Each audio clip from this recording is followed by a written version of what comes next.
Are we live? I think we're live. It's 8 o'clock. It's time for UnPouched, as always.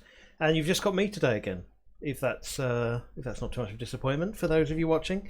So last week seemed to flow quite well with it being just me. So we've decided we'll try it again and we'll see how that goes. How's everyone doing on this fine Friday evening? Very, very warm here in the UK again, as it always is. And as per usual, I have to lock myself in my office with the window closed. So I've got a fan blowing on me because last time I really started to overheat. So if you can hear the fan blowing into the microphone, do let me know. But in the meantime, let's get started. So I've got some nice news. Some nice news to start off with. This comes from the BBC that I first saw it, and it led me down a bit of a little, like a little rabbit hole, possibly say. So let's take a look. This is the news that there was a very rare white grey squirrel that was spotted in Bath and recorded on camera. Now, for anyone outside the UK, might not know, but we have two types of squirrels here in the UK. We have the grey squirrel, which I think originally comes from the US. The North American grey squirrels is probably the same ones that you would see over there. And we have the red squirrel. And there is a black squirrel as well. We don't see many of them anymore. The red squirrel is kind of in dwindling numbers, so mainly due to the grey squirrel outcompeting it for food, outcompeting it for space, and the fact that they are just doing so much better in general. So you can imagine over here that grey squirrels don't particularly have a good. People don't look on them particularly fondly because of what they do to our native squirrels.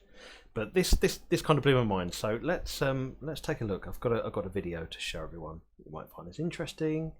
There we go. Right, this is a video that was filmed of said white grey squirrel.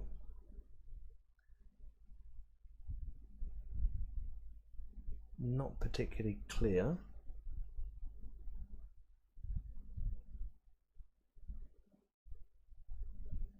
Just wonder if there's a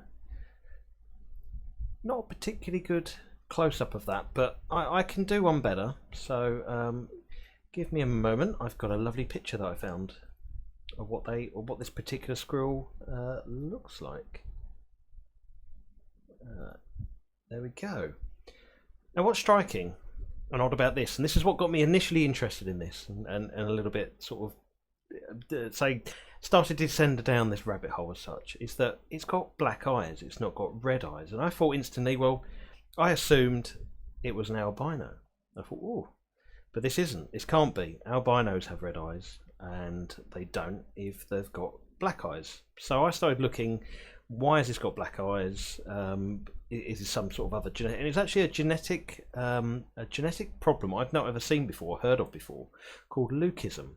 I'd never heard of this before until I started looking, and I found some really interesting pictures of other UK animals that have this rare genetic problem. It's kind of a common thing among all animals that can pop up.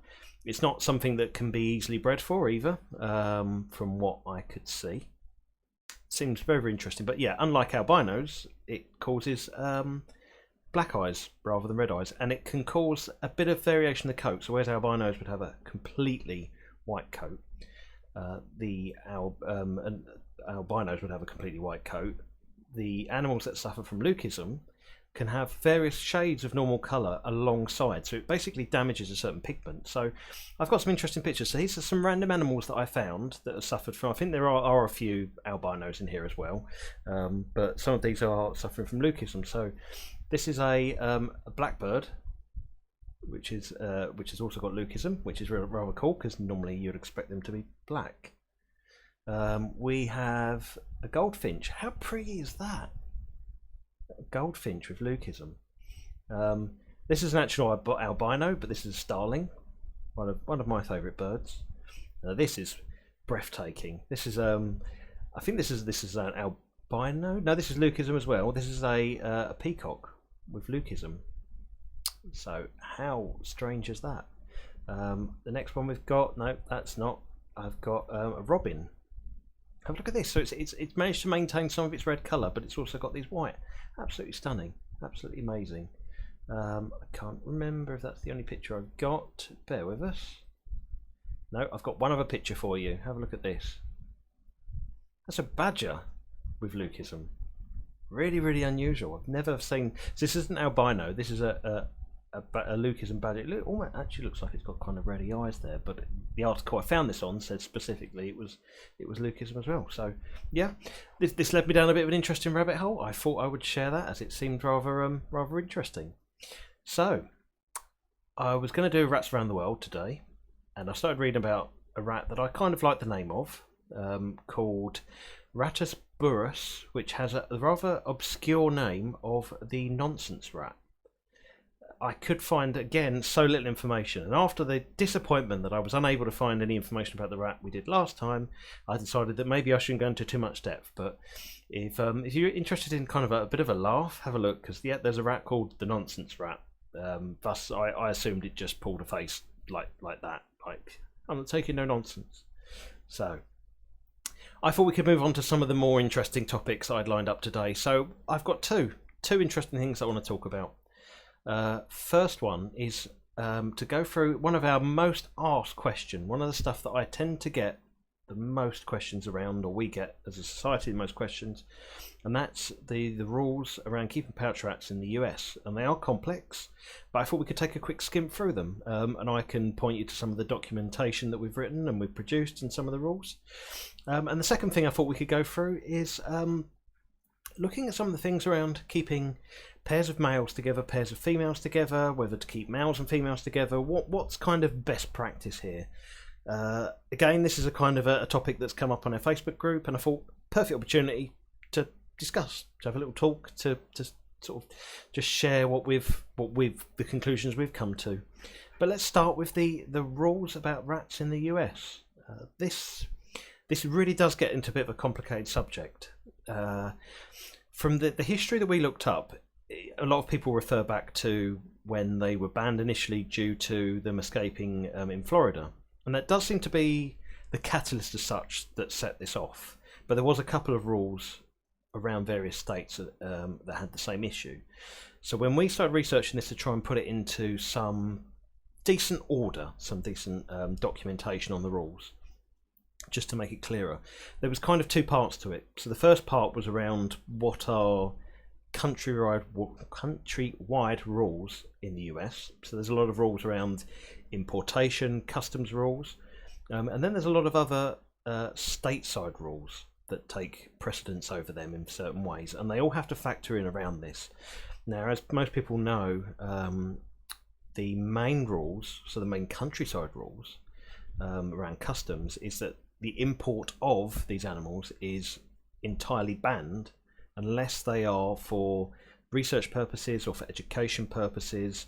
Essentially, you've got to have very, very deep pockets and a very, very good infrastructure to get these imported, and not something that any one individual person could do.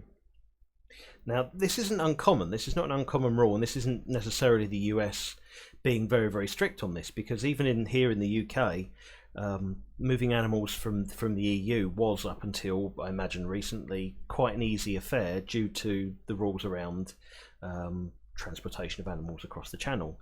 Might change in the future, but if we wanted to bring an animal from the US over here, we would go through and have to jump through a lot of hoops for exactly the same reasons. So that's in itself is not unusual. Some of the more unusual rules around keeping them in the US come from a lot of these stateside rules. So I'm going to flip over to, let me just find it. So I put together a little chart. I did a bit of research in various places, trying to put together a very, very simple state, whether they're allowed, what's the best routes, if they were, and they're all on our website. You find it under our Pouchipedia. So let's, I'll just give you a little show. Some people may have seen this. So I went through every single state, essentially, trying to find a definitive yes or no as to whether they are or they're not allowed. And you can see in some cases they are, but with some asterisks. So a lot of these are, dead cert on no. They have very, very specific. So Florida, we know. Florida, California, very, very strict rules on keeping any exotics of any sort. Understandable. Look at some of the other things. So yeah, again, like even hamsters are banned in Hawaii apparently. So pouches would be a big no-no. But a lot of these that we were finding seem to be yes with asterisks. They say you need to get in touch with. I'm not sure the term of it because we don't have the same over here, but the county vet or the state vet, or at least the department that deals with that, who would then either okay it or decline it. And I imagine in some cases they're going to be quite strict as well. I would take a look through this. It'd be curious, even if you've got no intention of having a pouch rat, it might be worth just looking and seeing. Oh well, I could or couldn't. It led me to some other curious questions as well, and this I did find the answer to, is that if you were transporting them, so say that you did find a pouch rat and you were in South Carolina and you wanted to get to, you were trying to go to somewhere slightly, so let's say Connecticut, you would travel through lots of other states in order to get there, and travelling through a state where they're banned is also not allowed. So you would have to jump through a lot of hoops just to make sure your journey stayed within counties that you could have them, because in theory, if you were caught with them in some of these very, very strictly no states, you could have them seized and taken away from you and potentially destroyed. So I think a lot of planning would go into moving them across the United States as such. There's lots of slightly more when you look at some of the definitions they use. So a lot of these states don't necessarily mention pouch rats specifically, but I mean, if we look here at Arizona, it's saying that you couldn't keep beavers or coypoos or gophers or chipmunks. And I mean, okay, I would probably say that pouch rats would come under that same number there, potentially. It's hard to tell, but for any of the people that, I mean, as I said, we get a lot of these questions a lot of the time.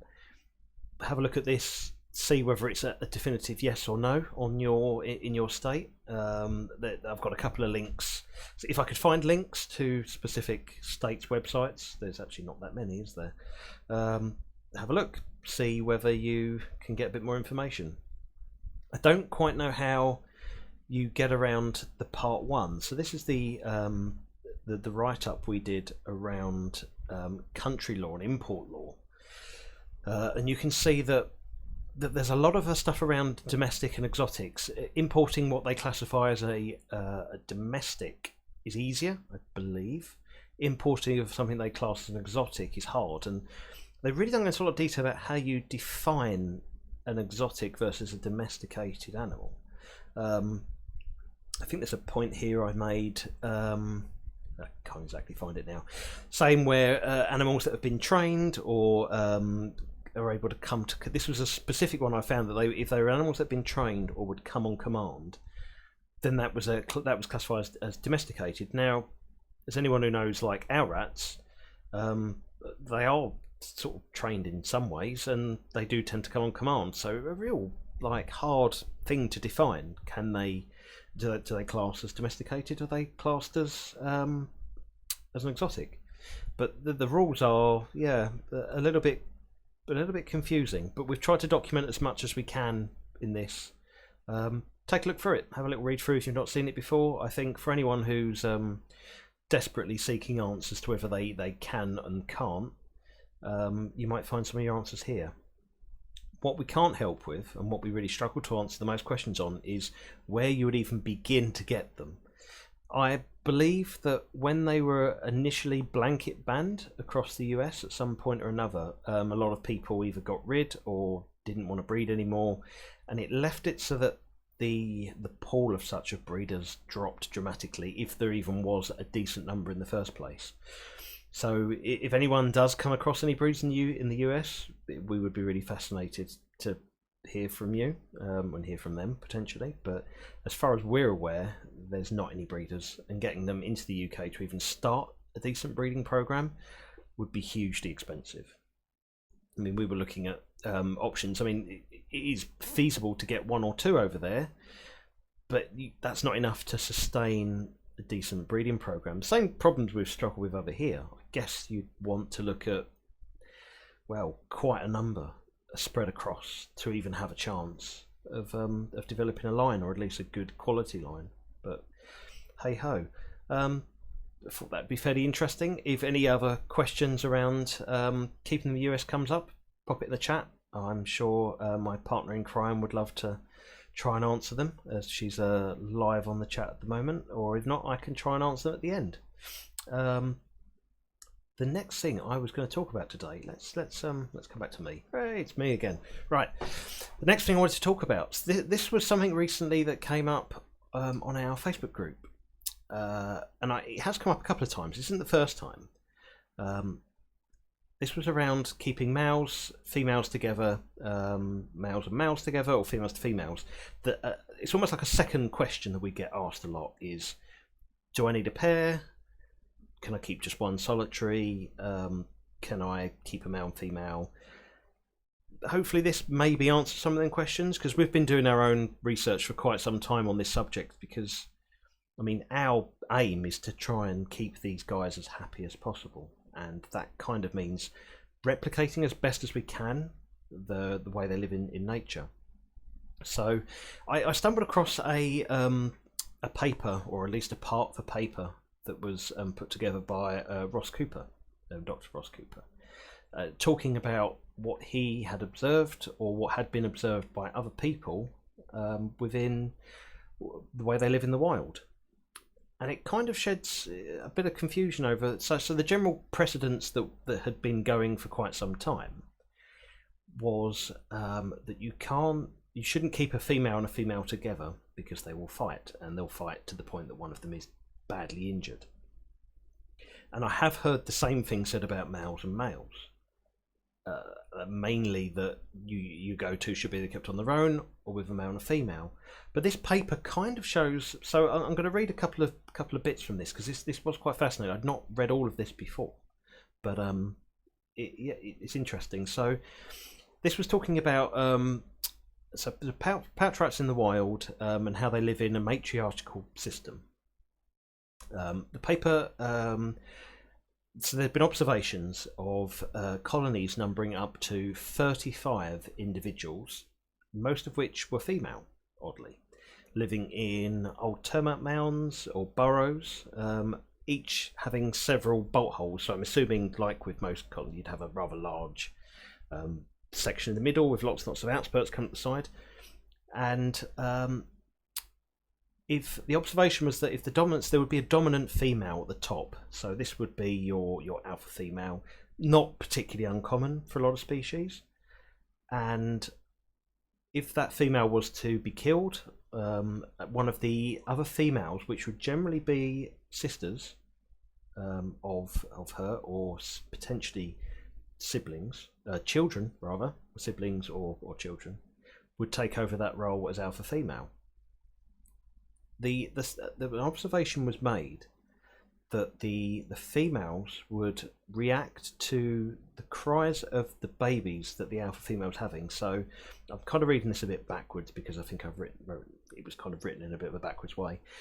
What it was saying is that only the alpha female would mate, and we being joined, or are you just coming? Yeah. Bring a guest. Oh, okay. Only the alpha female would be breeding, living with many females, with a couple of little oddities that would occur. So, the paper referenced the Whitten-Bruce effect, which is something I'd not heard of until I started doing some reading. And this was talking about that the segregation of the different females into different chambers of the colony sort of results in a sexually inactive period for all the females. Essentially, you end up with your alpha female at the top, who is with one male, who would be essentially they would bond, as we spoke about last week, about how one male, one female would generally stay together. The many females also living in the colony would either would not breed, or if they did breed, they wouldn't. They were unable to actually implant. The eggs would never implant. Reason being that the females would then still lactate, but not actually bear young, so that the females would help feed and potentially rear the babies. So very similar to how some other African animals do handle things like that, etc. A bit sort of like ants, isn't it, really, that, where you've got one at the top and lots of others caring for them. What it reminded me of was the Oh, way you're going to need your headset. Yeah. Do you want to take that? All right then. Thank you.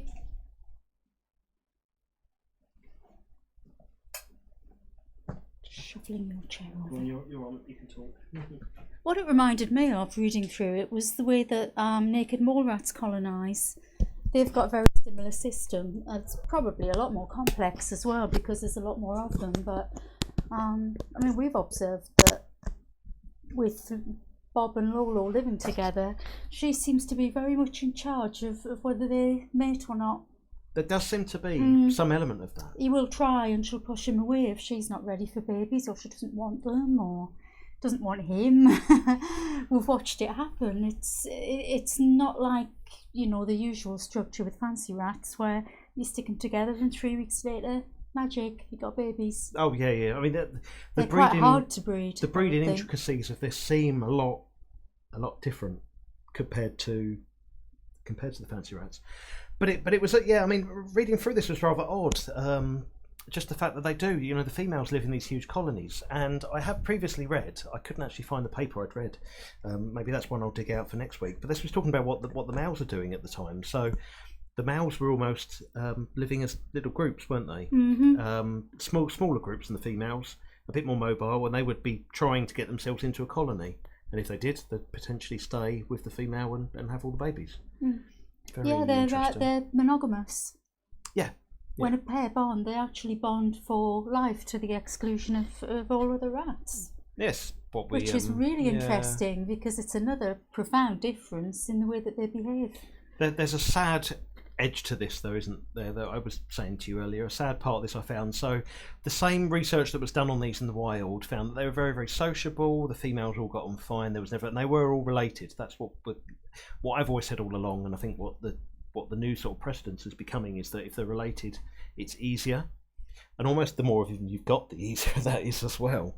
But the ones they tried seeing if this behaviour could be replicated in captivity. So they were seeing if captive pouch rats would exhibit the same behaviour between males, females, and big groups of females. And the difference being is that the male would be a lot more aggressive towards the female than in the wild, and sometimes biting the female. And we've seen some scraps, haven't we? Initially, when they form that bond, we see a lot of scraps. And I think the boxing and the battling is part of their courtship behaviour now. I wonder that, because this talks about how it doesn't occur like that in the wild, but maybe it does. And I mean, there's a caveat to this that Ross has put, which is that there's no scientific evidence to back this up. This is observations based on what I assume is one colony, and that could just be the you know, unless it's repeatable, it's not science. No. So impossible to tell. But it's interesting nonetheless. But what this was saying is that where we maybe are seeing two females fight, or two males fight, it can be due to, there was a name for it, but it essentially meant animal depression. So when they're used to living in large colonies and they're reduced to living in smaller colonies, it can cause a form of depression that means they're more likely to fight between themselves. Which is kind of you know, if that is true, that's kind of upsetting, really, isn't it? Yeah. It's another, you know, another ethical question that we need to ask about putting them into this artificial environment. But the same could be said of all animals before they've become domesticated. I get the impression that maybe, because I personally see a big difference between males and females in the way they act. I think females are a lot more I don't know, they're a lot more hardy, aren't they, in terms of a bit more hard-nosed, They're more aloof and more independent and very, very intelligent. Whereas the males seem a lot more, which almost seems to be the opposite of what they do in the wild. The females live in these big colonies. The males tend to live in smaller colonies. So I don't know, maybe the males need to be more sociable in order to get themselves in the colonies, and the females need to be a bit more aloof to stop the males from overrunning. Yeah, some of the males live solitary lives as well. Yeah. So that's why I think the males probably do better on their own than well, we don't see this here. We see that the females tend to not want to live with others, but knowing what we know, and you know, not being able to alter some of their domestic conditions, I thought it was really important, given that we're breeding them now and looking for homes, that we need to find out a little bit more about, you know, the presumed danger of putting them together as pairs. So I went on to several sources. One very knowledgeable source said, no, don't put them together at all because they'll kill each other.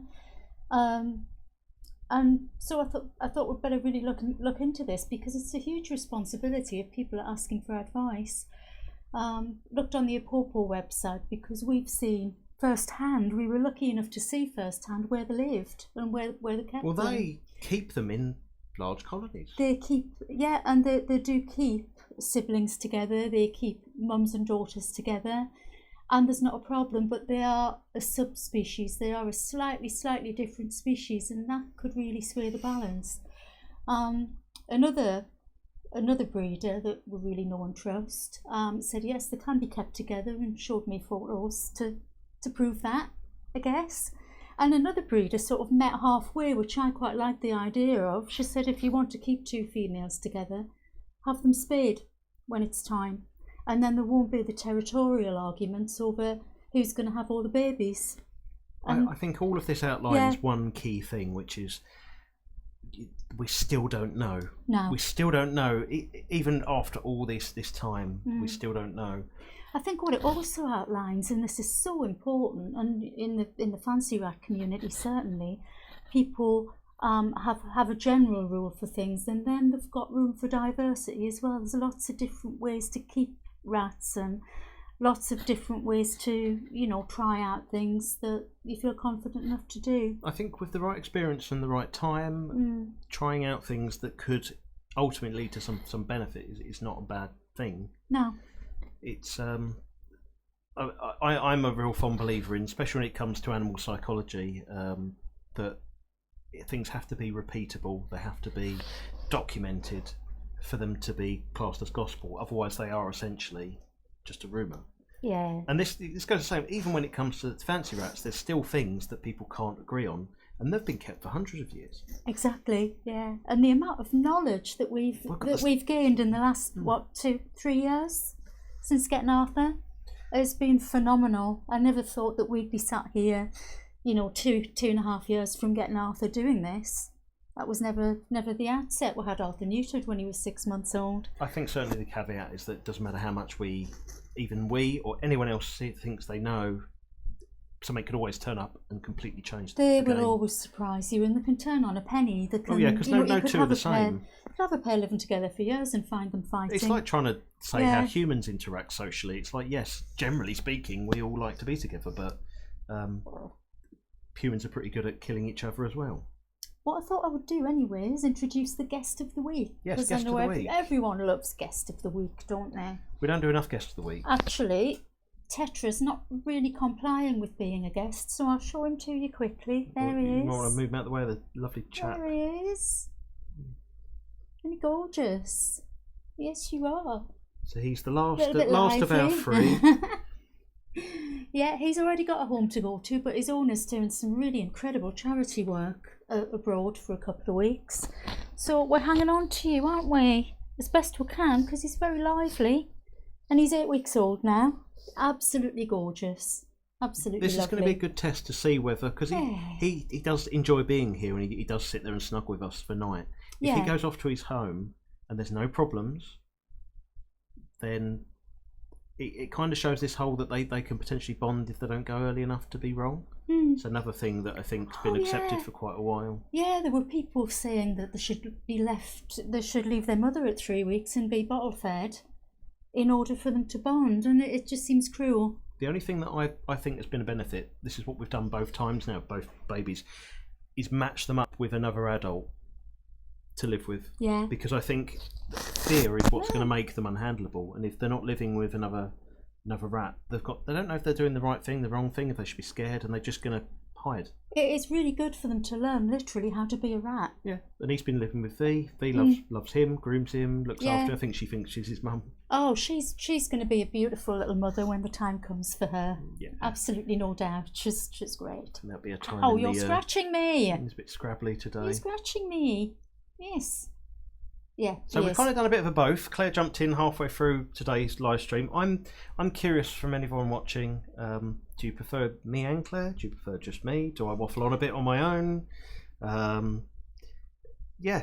let us know what you think, because I know I enjoy doing these, but you don't necessarily. I don't as much. I've got to admit, I'm not dead mad keen on seeing myself on video.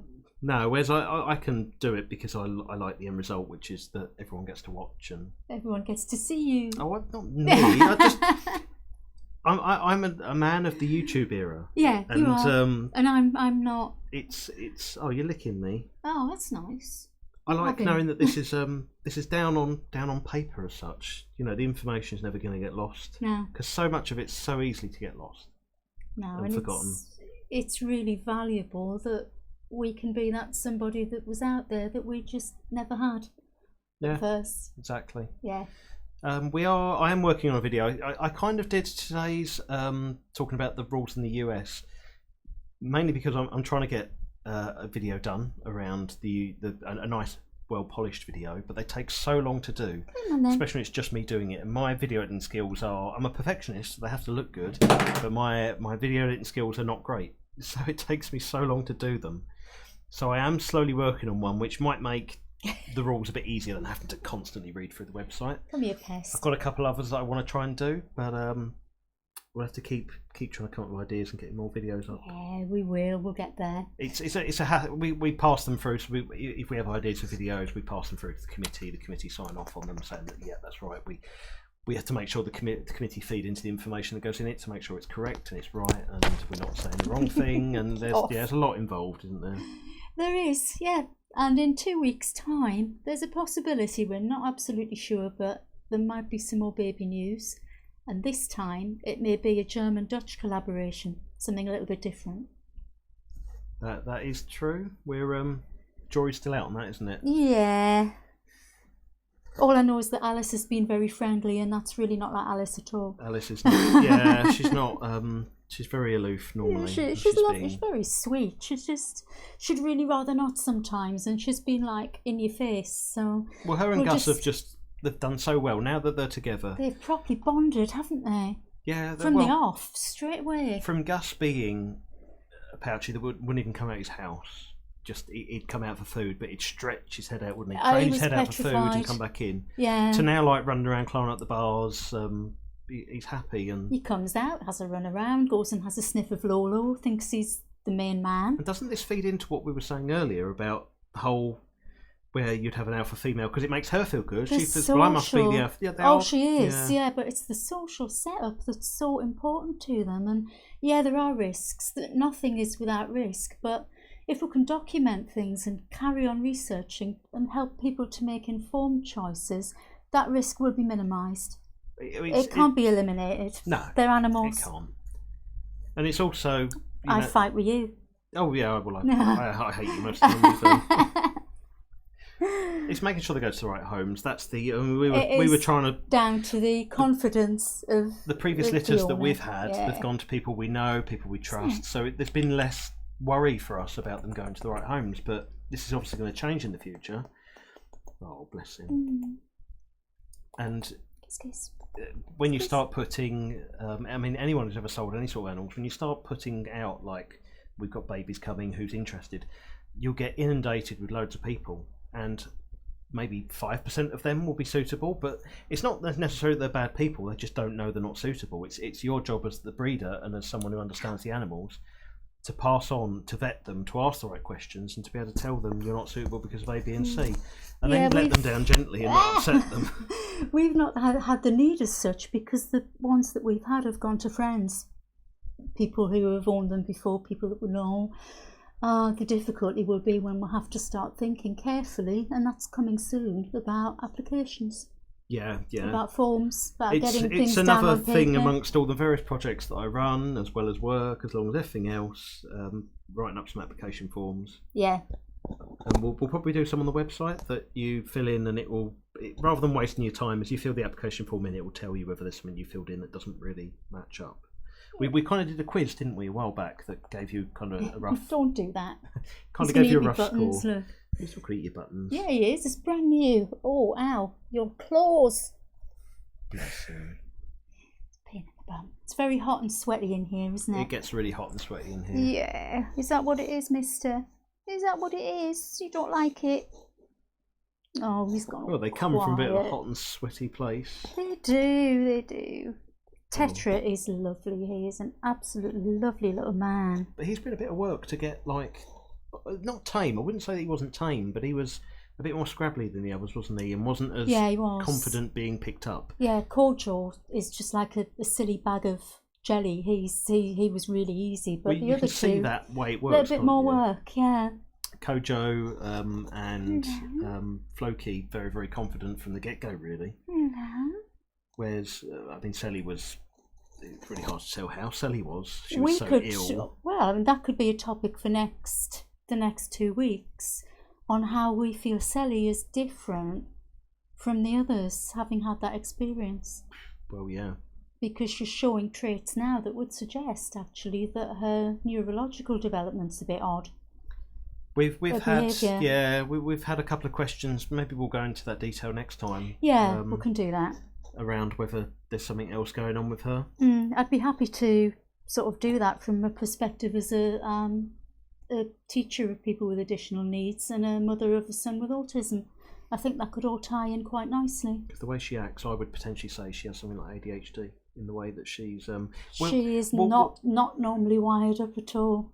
But can we talk about that next time? Because we're over time. I will endeavour to get some videos for next time, so we can play some interesting videos of the way she acts, because it's getting worse, isn't it? Yeah. I mean, not worse than unmanageable, but different. Oh no, God, we can manage her, and she's absolutely wonderful. We love her to pieces, but she is a little bit different. So we'll try and do something for people to watch. I think we'll do something next time. Brilliant, cool. Well, thank you very much for watching. I think that's us UnPouched, and we will see you all in a fortnight's time. Yeah. As a pair? Maybe. Let's put it to the public vote, shall we? Give the video, if you want me and Claire to do it together, give this YouTube video a thumbs up. And if you want it to be just me and no one else, then give it a thumbs down. Maybe half and half. It doesn't have to be all black and white, does it? I quite like what we've done today. So I could bring up a pest of the week. And if you don't want any more UnPouched, then subscribe to our channel. Yeah, that'll work. That'll work. Right. See you later, folks. Thanks for watching. All right, thank you. Bye for now. Bye.